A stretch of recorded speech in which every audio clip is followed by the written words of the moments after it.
Okay. I'm about to have a good day.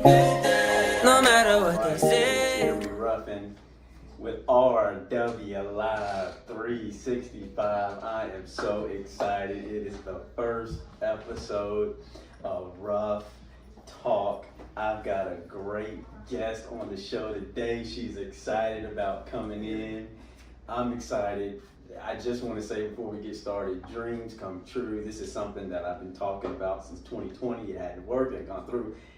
It's here. We're excited. Very excited.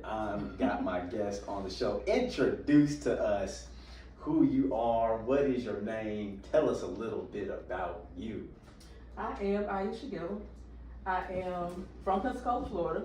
This is all I know. I am an author, a speaker, innovator. I love creating, doing anything for inspiration, encouragement of that sort. So anything to help uplift and encourage people. It's needed. Very, very needed. It's needed so much in our society, in our world. So thank you for what you're doing.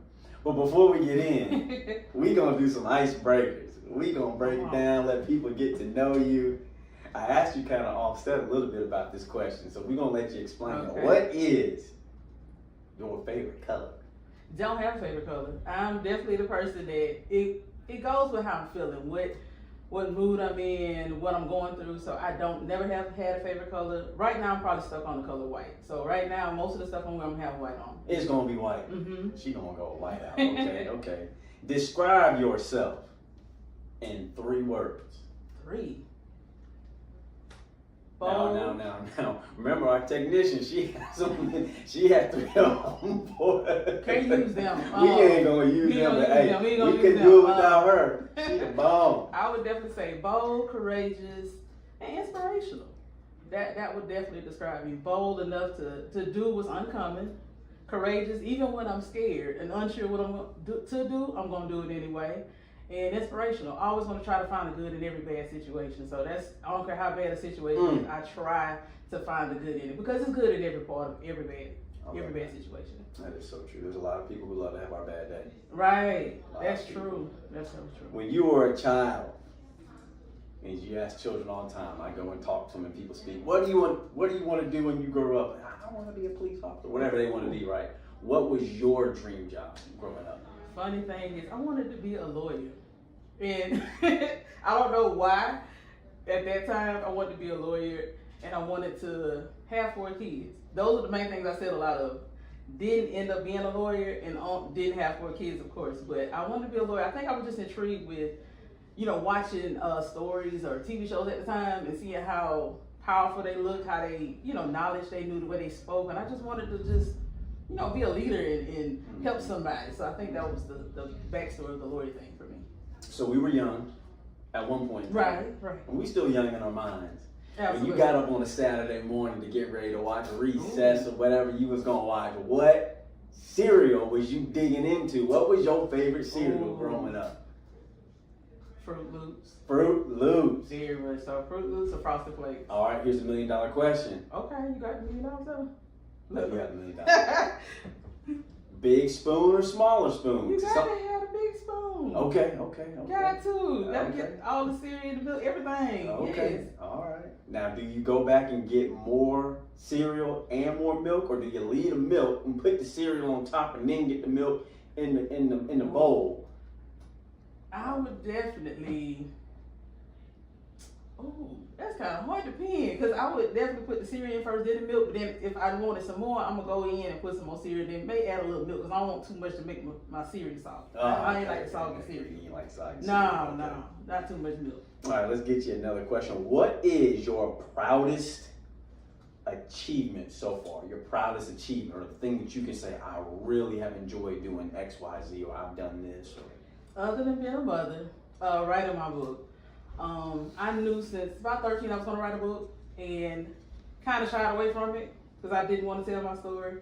But after doing it, I'm kind of glad because it opened doors and it also freed me from a lot of things that I was holding on. So writing a book, actually committing to it, because that's not easy. You know that yourself, you wrote a book. Writing a book and going through the process is not easy, and staying with it and just seeing it come out and seeing how it changed people's lives.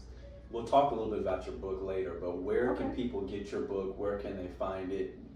Give us a little bit of that information, and then later on we'll get a little bit more detail with it. Amazon, of course, Barnes and Nobles, and if you're local here, I do have some on hand, so they can inbox me to get them if they're local here in Pensacola. Find her.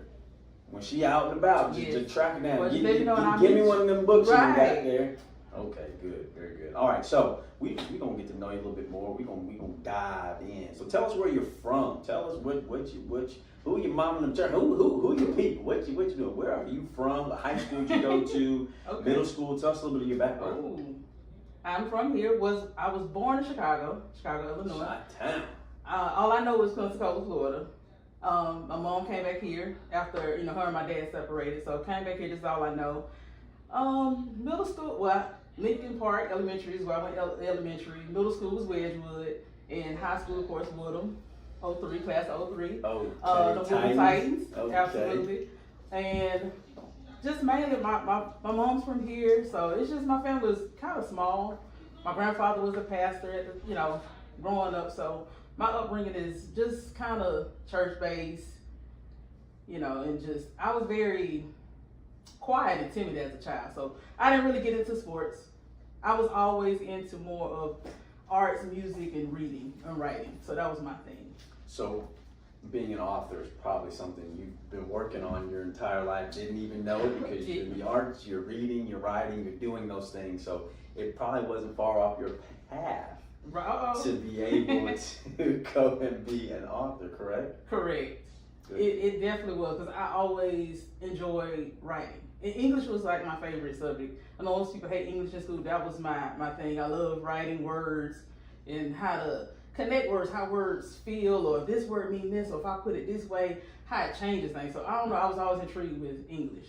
Still to this day, words. Good. No, that's great. We need you English people. I want to write my book. I said, I need y'all to just get into that book and tell me what's right or wrong. Right. Everybody's needed for a specific thing. So tell us why you do what you do.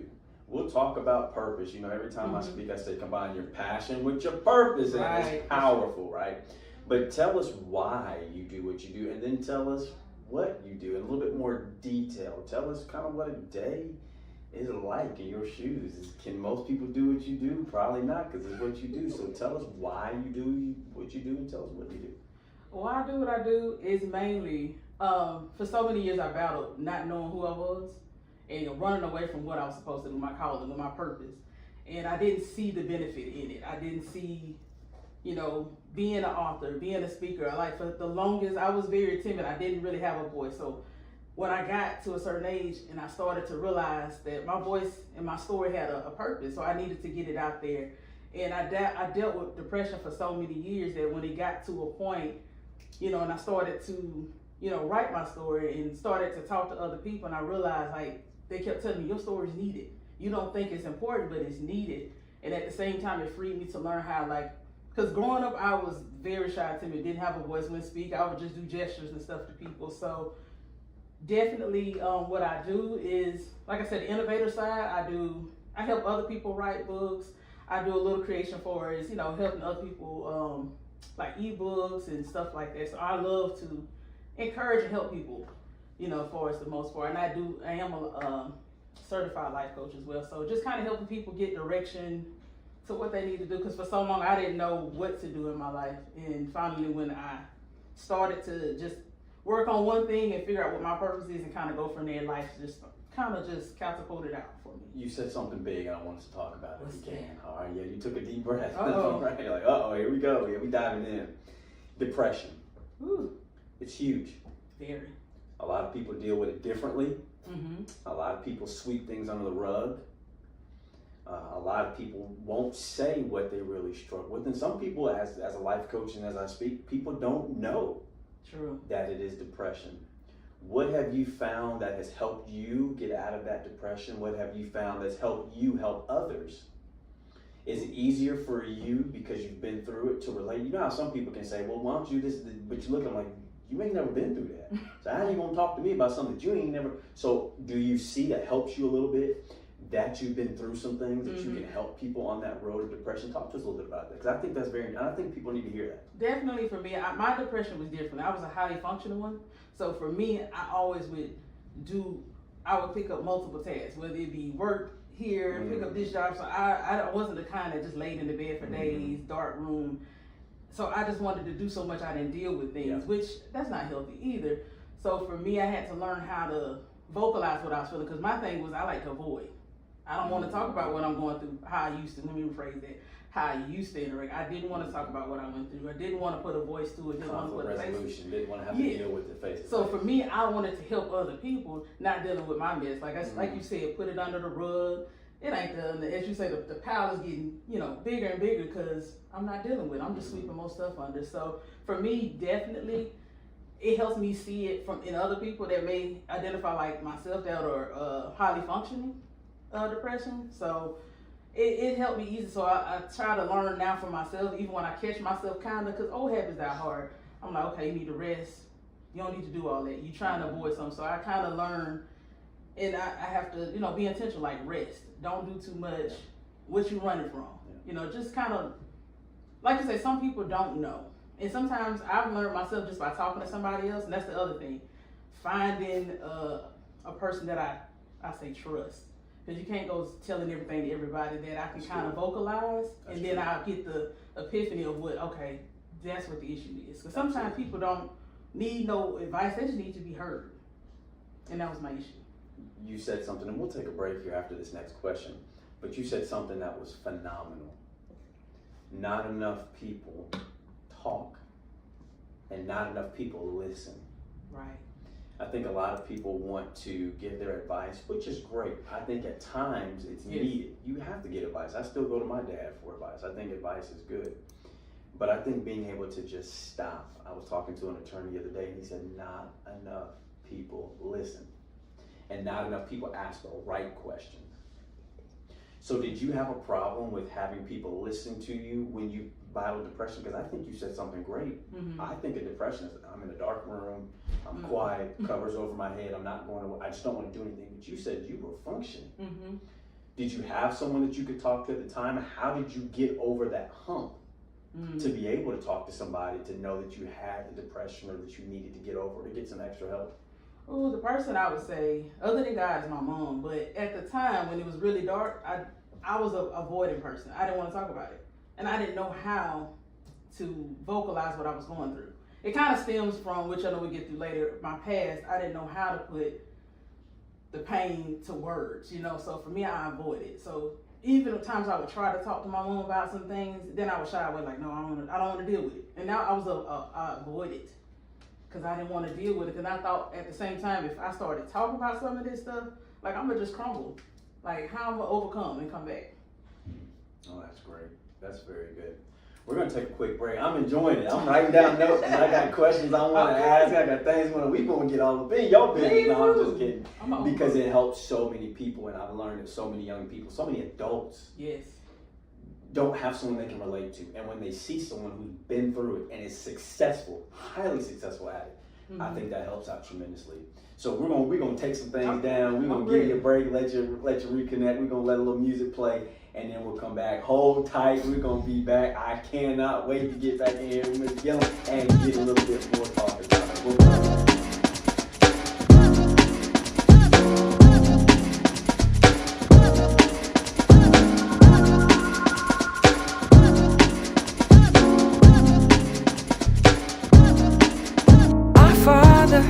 Who art in heaven, hallowed be thy name, thy kingdom come. In this place, thy will be done, on earth as it is in heaven. Won't you please come? Please come. Won't you please come?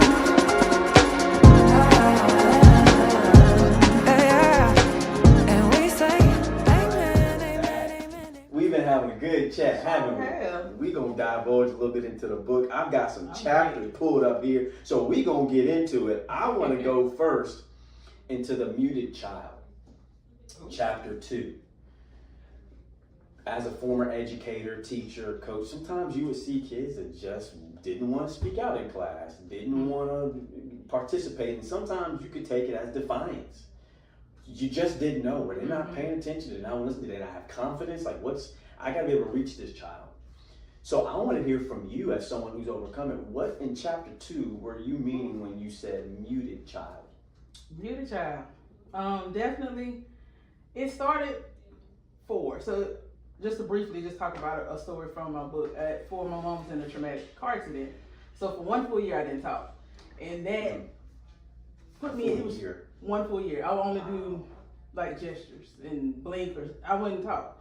So it was traumatic seeing her car. So from that, I lost my voice for like a year. And just to briefly talk, so after that, for 1 full year, so about 5, I started talking again. The whole while my mom's telling me like, Ieisha, you're gonna talk again. So she's the one that actually inspired me to write. You know, she at the time, you know, I'm 4 or 5, I'm not really making sense. She said, whatever it is in your mind, draw it out, whatever it is. And she just kept affirming me like, you're gonna talk, you're gonna get over this. And it was just seeing her banged up in the car. It was just, so it's muted me. And then from that, sexual abuse happened. So that's another thing that happened that made me just go into this shell where I didn't talk. So I lost my voice from traumatic events that happened to me. So I just did never, and that kind of goes to why I was saying I was quiet, but I got overlooked because I showed up in class. Academically, I was an AB student. I didn't cause trouble, but I wouldn't talk. So teachers would call on me and, you know, I would be shy and scared, or I would just cry my way out of stuff, or I would just, you know, do gestures and so forth. But it came from not knowing how to talk about it. Yeah.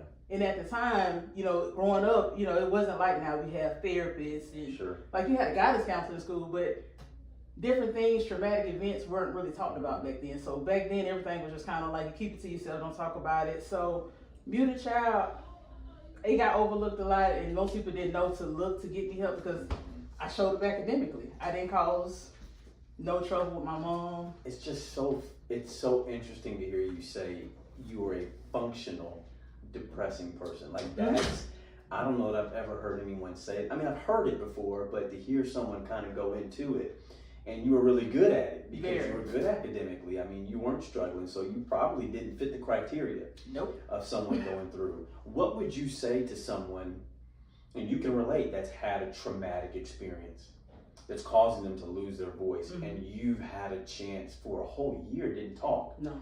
You found your voice. What would you say to somebody, or how would you encourage someone to be able to get through that difficult time? Find someone to talk to, even if it's your parent, a teacher, a friend. And it's kind of hard when you're that young because you really don't know who to trust or who to say it to. So, and even I tell people now, because a lady asked me recently, I had spoke at an event, and she was like, how do I say it to my kids? Because she asked me, did I, talk to my daughter about it? I said, just sometimes if you can't say it, write it out, text it. Now we have cell phones, so we got more ways of getting things out. So sometimes I've been like that in the past where I couldn't vocalize it out my mouth. Let me write it out. Let me send a text to get it out, or email of some sort. So try to find one person, which is kind of hard. Just get it out some kind of way. That's big. Being able to communicate is huge. Yes. As a communicator, it's weird for me. It's different for me when people can't communicate because I over communicate. Right. I was a basketball coach. I was a point guard. When you're a point guard, you got to know everybody's position. You got to be the coach on the court. You got to demand this. My dad was a pastor. Wow. So you're speaking, you're doing this. So when people have a hard time communicating, it's hard for me sometimes to relate and understand. But you've got to be able to have what I call empathy. True. I've never been through it, but I'm gonna help you work through it. You said something I thought was really interesting, and I know you get it as a life coach. How is it sometimes that young people or people feel more comfortable talking to you than they do their family members, or the people that are closest to them, or the ones who they should be able to rely on? I have found that sometimes it's just because it's like bias. There's no connection to that other person, so you don't feel like you're gonna be judged. So I think it's easier sometimes to say it to somebody you don't really know, because sometimes saying it to a family or a friend, you're worried about what they're gonna say. Yeah. Are they gonna treat me different? Yeah. how they looking at me now, because that's a lot of things why I didn't say anything to people for so long, because most of my family are big communicators. So I was the oddball. I was the quiet one, the shy one. Everybody else in my family was athletic. I was the odd one. So I'm like, where this come from? But it was just trauma that made me just clam up in life. So to most of my family, they looking at me like, she don't talk? What's wrong with her? So luckily for my mom, she was the one that just kept being there. Even teachers at times were like, they thought something was wrong with me. So I had to go through, get tested, and they was like, no, she's fine. Even the teacher, I remember one time had to come to my house because I wouldn't talk to her. And my mom was like, Ieisha talk. She's like, just come to the house and stand outside the door. She came. As soon as I got home, I'm talking to her, hey mom, tell her how my day was. And the teacher was like, she comes, to the door. She's like, oh my God, Ieisha talk. She's like, I told you, she just, and I would definitely say most of the time, kids that sometimes don't talk or muted, they don't feel comfortable. It's not that they don't trust you, it's just if your trust has been broken or violated, it's kind of hard to trust anybody. Yeah. So sometimes it takes time for a person to kind of build, break that wall down. Trust takes time. Yes. Trust takes time. Trust takes vulnerability. Yes. Which being vulnerable is not fun. No. Because I've been hurt before. So I got to protect myself. It's fight or flight. I got to protect. I can't go out. And I always tell people, listen, I want to be that person for you. But I understand it takes time. Right. And so I'm so proud of you for being able to overcome that. And I need you, and you already know, you got to be a voice for the voiceless. You do. You got to keep, you personally, you got to keep talking to those girls. You got to keep talking to those young boys who don't have anyone to talk to, who've been through traumatic experiences, whose family members don't believe them. True. That there has been sexual abuse or sexual assault or multiple mental, whatever it is that's gone on. So they desperately need to hear from you. Absolutely. All right, chapter 5. Uh-oh. Chapter 5. I'm scared. You scared? I'm just waiting. Ooh, it's gonna be good. What they say? What they smiling in the back? What they say? Good. G-O-O-D-T. Okay. Good. Ooh. Okay. Daddy issues. Ooh, daddy issues. You ready? Oh. There are a lot of young people that I deal with that have dad issues, male issues. Yes. From trauma, like you said, from lack of being around. I tell men, you don't have to be perfect, just be present. Absolutely. Daddy issues, chapter 5. Talk to us about what you meant. Talk to us kind of how that was, and break down that tough stuff. We need it. This is a good one. Daddy issues. That one is mainly talking about my father wasn't present. My mother left my father, so that's how she ended up back here in Pensacola. My father at the time was on drugs heavily, so she didn't want to raise my sister and myself in that environment, so she left and came back here. So he was, spiraling out of control on drugs. So from that, he was never around. Now, later in life, he recently passed away in November of last year, but we made amends the last 2 years of his life. But before he wasn't present, I never had the talks that fathers give you, the love or affirm me as a daughter, what I needed to know, or don't date this kind of guy. So for me, I don't date period till you about 50. Right. I didn't get that. You're absolutely right. But my father wasn't there. So I think that he was honestly on drugs about 30 years. So he got, because it was right, I'm lying, so about 36. He was on there a long time, but anyway, from that, I started looking for love in the wrong places. Started talking to the wrong guys because I wanted that male attention. I wanted to be affirmed by men. I wanted the man to love me because I didn't get that from my father. Can you talk about that? I hate to cut you off. Go ahead. You got to divulge in that. Go ahead. Because so many people, so many women say that. So many men, we hear you say that, but why is that so important? Why does a woman have to have affirmation or confirmation or love from a male? You gonna get it from mama. Mama gonna love you regardless. She love you, she birthed you, she had you. I'm adopted, so I get it. Mama's gonna love you no matter what. But what is it about a man, a male, that just, you can't be replaced? For me, I didn't get my identity from my father. The father kind of sets the tone of what this is this is how you are, this is how you're going to be. So I didn't get that from my father. Now again, like I said, I got it the last 2 years when he got clean and talked. So it mended that void I had in my heart for a long time with him. But I needed that, you're beautiful, I'm proud of you. I never got that growing up. I wanted to be accepted. So it made me look for men that said, hey, you're beautiful, I love you. At the time when you're young, they don't mean it. But I wanted to hear that. So I just wanted that identity, that affirming from a man to be needed, to feel loved, even though I later on found out it had to be within myself first. But at the time, as a young teenager, I was looking for the first guy to tell me who I was pretty. I wanted to be with you. I love you. I got you. Because I didn't have that. That's deep. Yes, it's very deep. Whenever I would coach and teach, some of the kids would call me dad. Mm-hmm. You're coaching, you're there all the time. And I remember a player saying, I had him for about 7 months, started getting there. And he said, you're the most consistent man I had in my life. Oh. 7 months? You 17 years old. Wow. Mm. So the fact of having a male, having a man is huge. It is. And I appreciate you talking to us about that. And I hope that you will continue to be a light for those young women, especially I am. that need that, because that's a big deal. It is. It's dating the wrong men and, you know, just putting myself in situations that I shouldn't have, because especially, not everybody, but most girls, you start looking for the men to tell you they love you. And even if you know he don't mean it, it feels good to hear.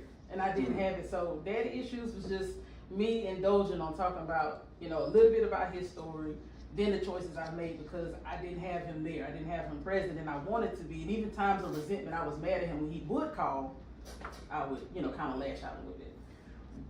Before we move on, what would you say to a girl who is in your situation? Who might not have dad around, might not have granddad, uncle, might not have that male figure in their lives, that needs someone, that needs that man to say, hey, you don't have to do X, Y, Z to get their attention. And if you do, because love has no if. There ain't no ifs in love. You love regardless. That's true. And a lot of us don't know what love is until you're a little bit later in life. My dad used to tell me, you ain't gonna know what real love is till you get married and have some churn. Yes. And it's sacrifice every day. I don't want to get up. Well, that joke gonna make you get up. That's true. What is it that you could tell those young girls right now? Because I'm hoping to get this out. I hope they're going to hear it. And I hope they're listening. And I hope if there's moms or grandmas, there's going to be somebody that hears this and it's going to change their lives. What would you say to them? Find, whether it be a brother, an uncle, a coach that you can look to as a father figure, kind of cling to him. Because especially if it's, you know, you need that affirming from a man. You just need that foundation, like you said, that consistency. Because that's so needed from, say, having that male figure there. So find, whether it be a coach, a teacher, uncle, somebody that's a male figure that's positive. And for me, I had it, but I still wanted that connection from my father, because I wanted, you know, he made me, you know, so I wanted that part of my identity. I wanted to know more about him. So I would just say definitely try to find somebody, and also just that, you know, have a male that's there that's looking at your best interest in and just kind of try to find ways to not listen to the boys. So they're going to tell you whatever to get what they need, but, you know, but just try to just love yourself and just have a brother or uncle or something to help you with that. You said stay away from them boys till they about 40 years old. Just maybe not 40, but just about 30. 30. But listen, I'm gonna have people on this pod. There's gonna be so many men that I want people to know that in this community, we have Ieisha. We have men that can help you. We have people who can be there, barbers and coaches and pastors. Absolutely. Business. There's tons of people. Coach, I'm always here to be able to be there and to be a help. I want to tell you something before we're gonna go to our break, and then we're gonna come back. And we're gonna get on this. We're gonna hit this last chapter. Whenever I speak, I ask young people, who is your tangible male role model? 85 to 95% of the time, do you know what they tell me? They ain't got nobody. And listen, Santa Rosa, Escambia, the Philippines, wherever I've been, 85 to 95% of the people cannot tell me that there's a physical male. I'm not talking about somebody you see on Instagram or on social media. Somebody you see every day that you can tangibly touch, that you can go and talk to, that you can ask, let me get $20 so I can go to. Oh, wow. Let me get so much so I can go to the movie. They don't have it. You know what? That's it. I talk about that deep in my book. A friend of mine, and he became like my brother. So he was the one that kind of was like the father figure I needed. And he walked me through and he showed me this is how a man's supposed to be. This is how he's supposed to treat you. This is what a man's supposed to do. So a friend of mine, he's younger than me, which is funny. And he kind of was my father figure. So it's funny you say that. So it took, and I met him when we was working, and I used to be so mean to him. Because he was talkative, and I wasn't talkative. So I was like, stop talking to me. And put you on a podcast right now talking. Look I know, it is fun. Isn't that crazy? He helped me get out of my own way. Good. So it's funny you say that, and I didn't have it till I was probably in my late 20s. Wow. When I met him. Wow. What would life have been like a little bit differently had you met him a little bit? And we can't live life like that. You can say a lot of ifs. But I'm so thankful for that young man who stepped up in your life and became that person. Oh, this is good. It is. We coming back. We're going to go to a little break. We got through 2 chapters already in your book. We're going to go to the 3rd. And we tell them again how they can get in contact with you, because we want to make sure there's going to be somebody who's listening who needs this encouragement today. How can they get in contact with you? I'm on Facebook, Ieisha Gilliam, or I am Ieisha is my other, like my business page. Instagram, Ieisha_Gilliam. I think I'm the only 2 I'm on right now. Right now that I can think of. Okay. That I'm on the most of. So those 2 places you can find me. Good. Love it. This is Ruff Talk on RWR Live 365, the first episode. I'm so jacked. Hey, look, my wife told me, she said, don't get on that microphone yelling and screaming. We don't want to hear you out loud. So the whole time, you see me got my hands down. I'm trying to contain the excitement, but I'm just telling you. It's the first one. And listen, because it was a vision and it was something that I could see, and I just want to help people. And I want people to know that there are people in our community, in this world, who really do want to help you and are not asking anything in return. So we got to stop talking. Let's get on this break.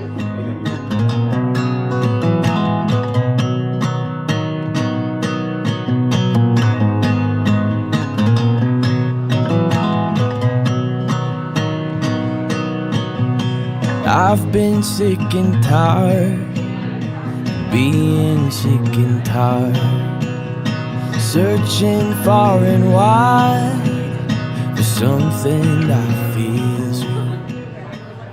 I work during the day for nothing here my health. And I don't know if you can see, but we got the stuff on I'm not paying so much. Yeah, you're getting listen, it's been a phenomenal time.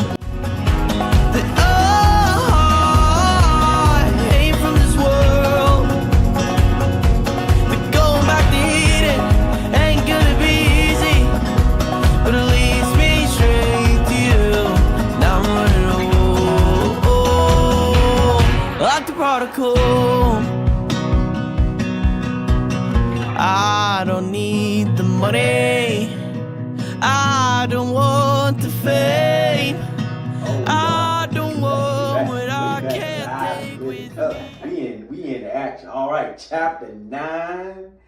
I finally accepted me.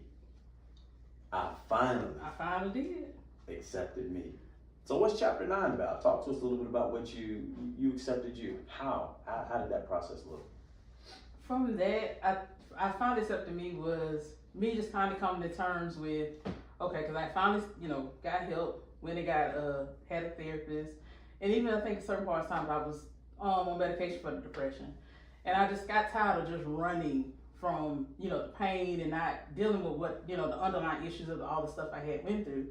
And I think at that time my daughter had came into play, and I realized I didn't want to stay who I was, and then because kids imitate what they see, not what you say. So I didn't want her to grow up and be an angry, bitter woman, because that's what I was at that time. So having a child changed me. Not trying to tell anyone to go have a child, but she came into play, and it really made me open my eyes. Like, I can't keep doing what I was doing before. And I just actually went in and did the work. Stay committed to it, and did what? Did the work. Stay committed, did the work. My ears went out. You did. I did that work. You did the work. Yeah, what they had a football do work sport. You had to do work. Do work.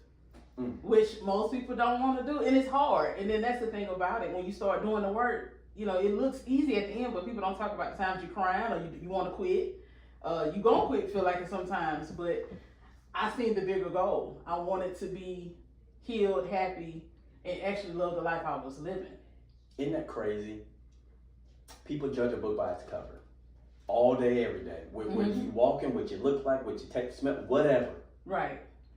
I would not know you've been through what you've been through by looking at you. At all. I hid it for so many years. So thank you for going through that process, because you're going to change somebody's life. Some girl is going to say, I can be her. I see her. I look like her. What she's been through. People do mimic what they see. True. And people do see it and say, I really can be who that woman is. So I appreciate you for that. So what age or when did you finally feel like I accepted who I am, this is what I'm going to be, and you started to flourish? 33. You know the time. 33 is when I really flourished. I ain't supposed to ask a woman her age. Oh, I don't mind telling my age. I ain't mean to ask you your age. Oh no, I'll be That was good. 39 next Wednesday. Okay. So I don't mind telling my age. Happy birthday. Thank you. So 33 is when I really just stepped into it. So all before then, I was just a ball of confusion, a wreck, just looking the part. Yes. I looked it good on paper, or I looked good when you saw me, but inside I was crumbling until 33, when life really made sense for me. 30s are an interesting year. Yes. Teens, you don't know nothing. You don't. You think you know everything. 20, you really don't know nothing. No. You find out you think you know a little No. something. You smell yourself a little bit, you think I'm you know grown. something. And you probably are starting to get a little bit of knowledge. But the life experience just ain't really hit. When you hit the 30s, it's like, dog, I wish I would have known this at 20. I said it all the time. But if you knew it at 20, I don't know if you'd be able to keep on to that thing. And it needed to happen the way it has happened. That's true. And so I'm so proud of you for finding your voice, for finding yourself, accepting yourself. Exactly. Flaws and all. Flaws and all. Flaws and all. Because we're all imperfect people. So, Yes. you know, and I think for me, I always didn't want to show it because I felt like I was going to be ashamed or just looked at less than. But then I realized this is a part of my story. And one of the things I think I said in my book, I did. I'm willing to show my scars to help heal somebody else's wounds. So I'd rather talk about what I've done. Don't speed off. Don't speed off. Don't Run say it that back. thing a couple more times now. I'm willing to show my scars to help heal someone else's wounds. So I'd rather talk about what I've been through. I don't care how bad it sounds, how ugly it is. This is part of me. This is my story. This is my testimony. It can help somebody else go forward. It won't take as long as I did. That's powerful. It is. To be able to help somebody else go through something in a dark time, in a dark space, and say, hey, it can be done. No, that's great. That's great. All right, so tell us, all right, we done gone through the book, we done talked about some things. What is your target audience, or who is your target audience? Who are you targeting when you're speaking, or when you're going through your different engagements, or in your book? Who is your biggest target? Young women, because I would say definitely teenage. I would say the age from 13 to like 21 is crucial for women, because you're going through puberty, you're going through different things, and you know, it's times you don't like how you look, you don't love yourself, and you just making impulse decisions. So for me, I would say 13 to 21. So those are crucial times. For me, definitely, that's when I was really reckless at that point. I've had a lot of young people ages 14 to 30 reach out to me. Ooh. Coach, I don't know what I'm doing. I'm stuck. I don't know what's going on in my life. I really need to make sure that I take the next steps appropriate. So I started my nonprofit for those ages. And it's just phenomenal to know that they are being helped. So that's phenomenal. I love that. So who do you partner with? Like, I know you're doing different things in the community. Who do you partner with in the community? Maybe it's just you that does a lot of things. Maybe you're looking for some sponsors, some partners. Who do you partner with in the community to get your word out, or how do you get your speaking engagements and the people that you need help? Definitely, I'm stepping out more of my comfort zone and looking to partner with more people. Most of my speaking engagements just come from people that know my story, have not heard, and they have something going on for like young adults, and they say, hey, come tell your story, and talk from that point. So this year I'm challenging myself to come out more, to partner with different people, to get more out there with the community of what I know and what I've experienced. We got to get you some speaking Absolutely. engagements. Get her phone number at 888-88. No, I'm just I'm kidding. Don't give out my phone number. What you doing? No, don't. Right. You dial 888-88. I don't know. I'm going to say who that. But for you, definitely, we're going to get you in contact with some people who you can definitely be speaking more, because you have to. Especially if you have that niche in that area of the ones that you know you can speak with. We've got to get you speaking to them. What do you think is the biggest issue that you see in our community? I know She Brews, your book, you've talked about depression, you've talked about dad issues. Are those things some of the biggest issues that you're seeing in our community, whether young people or adults? What are you seeing that's generationally continuing to happen that we're not getting resolved, we're not getting solved, or that we can, in our lifetime, try to make a little bit of a dent or a difference? I would definitely say consistency of positive role models, because nowadays with social media you see so much, say, foolishness of people just saying whatever, doing whatever. We need more consistency of positivity, of people that, like I said, overcame, people that speak of God and so forth, like just different things, being consistent of that. That's what I could say I see missed, because now generation is like, everything is real, everything is funny, or sometimes people doing dangerous stuff. Like, what about the positive stuff? What about the stuff that can change your life or change your mindset?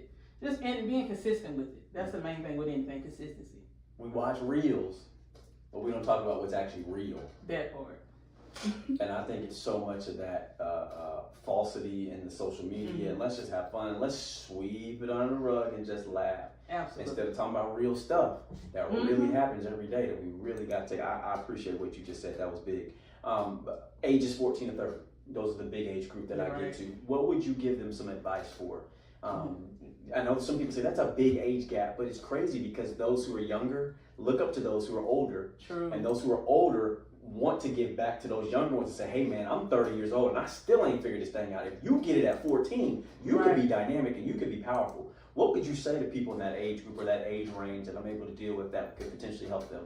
Oh, definitely. I believe everybody needs a licensed therapist at some point in time. Because a lot of times we take advice from my family. There's nothing wrong with it, but sometimes they don't tell you the full truth or give you a non-biased answer. Sometimes they don't be as honest as they should, or they guard things. Or so I would say, get somebody that don't have attachment to you. Get some help. Talk to somebody. It's normal. It's okay. And if you got to take medication for a little bit, that's fine too. It's just, I believe everybody needs a therapist, because sometimes I've done things in the past before I got one. I'm like, I wish I hadn't done that, or just had a conversation with somebody, or did something because I was angry, and just talking to somebody else to help you. So that's what I would definitely do. Get some therapy, and just find somebody. If you don't want to do that route, find somebody that you can trust, that one person be accountable with, and journal it out, because I have wrote some things I'm glad I didn't say to people. Get a journal, burn it if you have to, but some things we don't need to say. I used to have a basketball trash can when I was teaching. And whenever kids would get upset, I have them write it down, what you want to say. And then what you think they had to do, ball that thing up, do your move, and shoot that thing in there, and get rid of it. Because we're done with it. Some things you don't need to say. You ain't got to respond to everything. And that's maturity right there. It might come here. Yeah. Hey, look, what you grab that thing before. Don't say it. Because I'm sorry, it don't fix everything. No, it doesn't. It does not. So not for some people. Yeah, you'd have messed up sometime a whole friendship, relationship from something you said or did. That's good. I love that. Question for you. In your own words, and I always ask people, I meet with tons of people throughout the community all the time. I always got my little notebook, I'm journaling, taking notes. I always ask this question when I finish. How do you become and remain successful? A lot of people say, how can I become successful? But I don't want to just get success. I want to be able to keep it, retain it. What would be your influence or your suggestion, or maybe what you would say, this is how you can become successful and remain successful? Oh, that's good. Because everybody else going to be different. For me, it's keeping God first. Everybody had different beliefs, but for me, I try to remember Matthew 6:33, seek ye first the kingdom of God. So for me, God is the ultimate thing. And from there, if I had to say outside of God, it's my daughter. I know she's watching everything I do. She's watching everything I say. And it makes me proud to know that one day she'll look back and be proud of me and what I do. Because she tells me she's proud of me all the time. So my daughter is my driving force to keep going, to keep doing what I do. Because before her, I wasn't gonna do nothing. Wow. So she's my daughter is crazy. She's my biggest inspiration. You said Matthew 6:33. I thought that tambourine was gonna start coming out in that organ. Finna get going. Right. Shaking the head. Thought we was gonna get it going. Yeah. I tell parents all the time, don't be ashamed or don't be scared if your children hear everything you say. Be more afraid that they see everything that you do. Cause that's what they gonna look at. They gonna everything. They're not gonna. They hear what you're saying, but they looking at you like, oh, so you over there doing that? You telling me not to? Yes, 1,000%. My dad was a pastor. I see him in the pulpit. All right, what you finna do when money get tight? You talking about is faith. What you finna do when things get tight? Right. You don't really pray. That person said X, Y, Z, and you said in the pulpit to be kind and turn of the cheek. What you finna do now? I don't want to know. That's what I said. And that was the key. So I'm so thankful you said that. And to hear your daughter say that she's proud of you. Do you know what that means? How old is she? She's 8. She'll be 9. Do you even know how powerful that is coming from an 8-year-old? That is, because wow. That's what keep me going. Like she was the thing that got me to write the book, to do what I'm doing. Because before her, no, I would have never told my story. Wow. And it's just, I know she's helped me be a better woman. So it's sometimes people say, their parent, but my mom did inspire me. My daughter is my biggest inspiration. Wow, that's good. That's really good.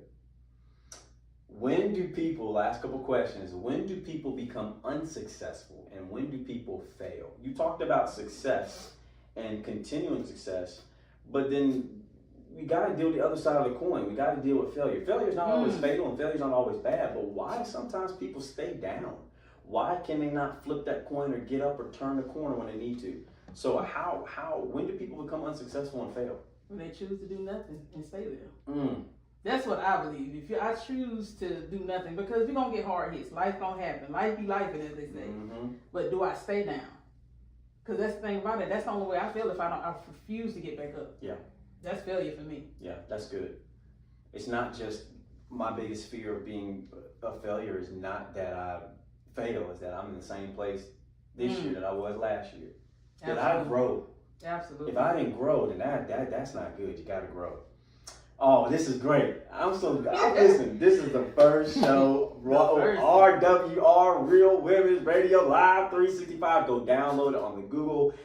Somebody told me Google. We don't go. Go download the Google Play Store, the Apple Play Store.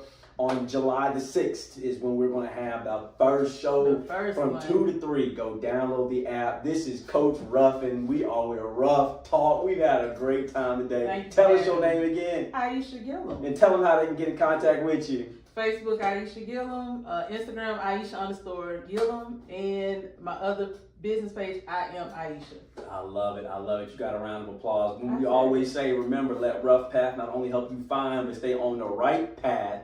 And then number 2, when you combine your passion with your purpose, is powerful. And we got to end it on that, because then I don't start talking. We don't want to talk anymore. Ieisha, thank you so much for coming on. Make sure you download that app. Make sure they go to it. Thank you so much.